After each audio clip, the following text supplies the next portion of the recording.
혹시 장요근이라고 들어보셨나요? 장요근이 굳기 시작하면은 단계별로 통증이 나타나기 시작하거든요. 처음엔 앉았다 일어나면 허리가 뻐근해집니다. 더 굳으면은 다리가 저리고 이렇게 신경통이 내려오게 되고요. 자세는 점점 허리가 앞으로 점점점 이렇게 굳게 되고 10년에서 20년은 더 늙어 보이게 되죠. 오늘은 하루에 딱 10분 장요근을 풀어주는 방법에 대해서 알려드릴 건데요. 이것만 실천하시면은 20년은 젊어 보이고 허리 통증, 다리 저림감, 신경통까지 싹 없어지게 될 거예요.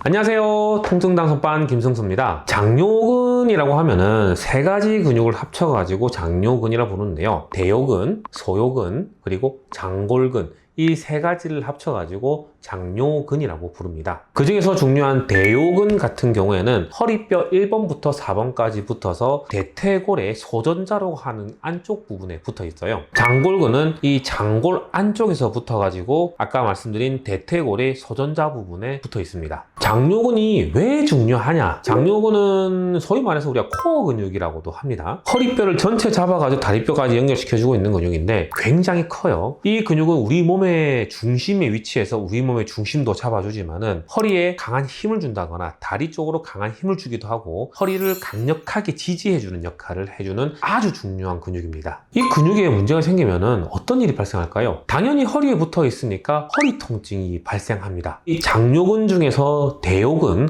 허리에 붙어 있는 이 대요근 같은 경우에는 허리 전체를 다 잡고 있어가지고 이 근육에 문제가 생기는 경우에는 주로 허리가 뻐근한 통증들이 많이 생기게 돼요. 조금 앉아있으면 허리가 뻐근하고 묵직해서 일어나야 된다거나 오래 앉아있다가 서려고 하면 허리가 안 펴져가지고 이렇게 일어나게 된다거나 이러한 증상들을 주로 만들어내는 게 대요근이라고 하는 것이죠. 두 번째 문제 같은 경우에는 이 대요근과 장골근 합쳐서 장요근이 붙어 있는 곳에 문제가 생겨요. 이 장요근이 붙어 있는 곳이 아까 말씀드린 대퇴골의 소전자라고 하는 부분이 있는데 그곳에 염증이 점점 쌓이게 됩니다.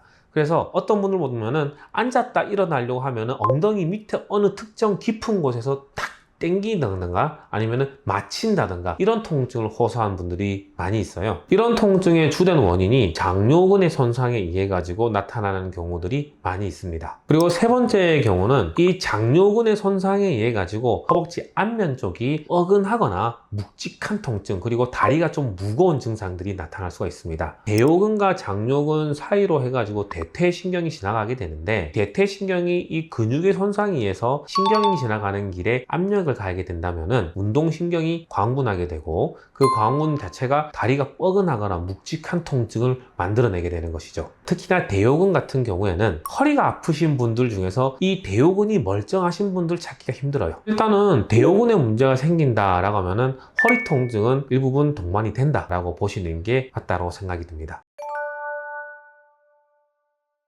이 장요근 운동은 솔직히 말씀드려가지고 아프지 않을 때부터 시행하는 게 맞다라고 생각이 들어요. 근육 자체가 너무 크고 또 이제 견디는 힘도 굉장히 좋기 때문에 증상이 생기는 순간 이미 과거부터 손상이 많이 진행되어 왔던 경우들이 굉장히 많습니다. 그러니까 증상이 발생하는 순간부터 이미 만성일 가능성이 높다라고 하는 거죠. 통증이 어떤 식으로 나타나냐면은 근육 손상이 계속 누적이 되어 오다가 어느 시점을 넘어서면서부터 통증으로 나타나는 경우들이 많은데 이 장요근 같은 경우에는 견디는 힘이 너무 좋단 말이죠. 그래서 증상이 나타나는 순간 이미 만성이라고 보는 게 맞다라고 생각이 들어요. 그래서 증상이 나타나신 분들 허리가 뻐근하게 아프고 그 펴기가 힘들고 또 엉덩이 밑이 마치고 땡기고 이런 통증이 나타나신 분들이나 아니면은 허벅지 쪽이 우리하고 뻐근하게 아프신 분들 같은 경우에는 당연히 이 운동을 시작하는 게 좋지만은 그렇지 않으신 분도 미리 운동을 시작해 가지고 대요근과 장골근 장요근을 튼튼하게 만들어 놓는 게 향후에 발생할 허리 통증이라든가 신경통을 예방하는데 많은 도움이 될 수 있다고 생각합니다.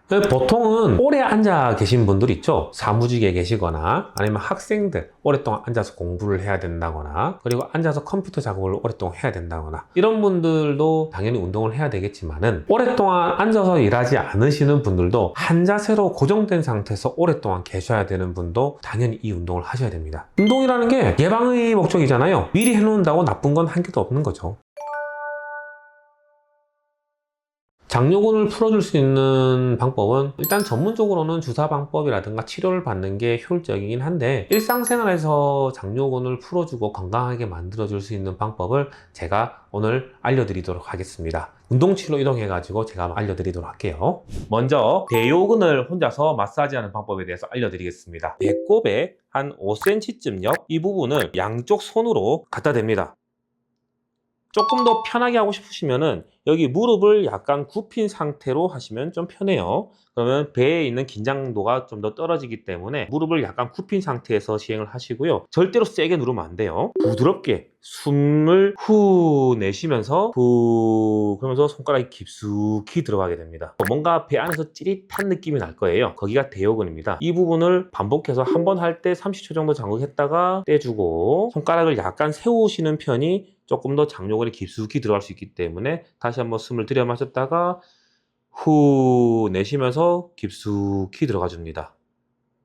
이거를 한 번 할 때 30초, 하루에 5번에서 10번 정도 계속 반복해서 자극해 주시면 대요근 마사지가 충분히 되실 거고요.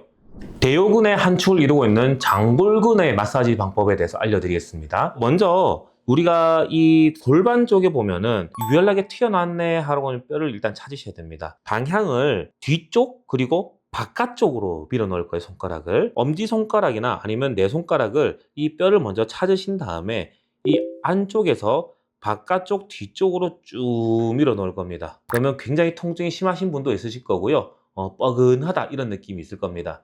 이 부분을 바깥쪽 뒤쪽으로 한 번에 30초 그리고 하루에 5번에서 10번 정도 반복해서 자극을 줍니다. 오른쪽 손으로 해도 되고요. 왼쪽 손에 엄지손가락을 이용해 가지고 뼈를 먼저 찾으신 다음에 그 안쪽에서 뒤쪽 바깥쪽으로 이 방향으로 밀듯이 쭉 눌러줍니다. 그러면은 장골근이 자극이 되고 이 마사지를 하루에 30초 정도 그리고 5번에서 10번 정도 계속 반복을 해주시면은 장골근도 충분히 마사지가 될 겁니다.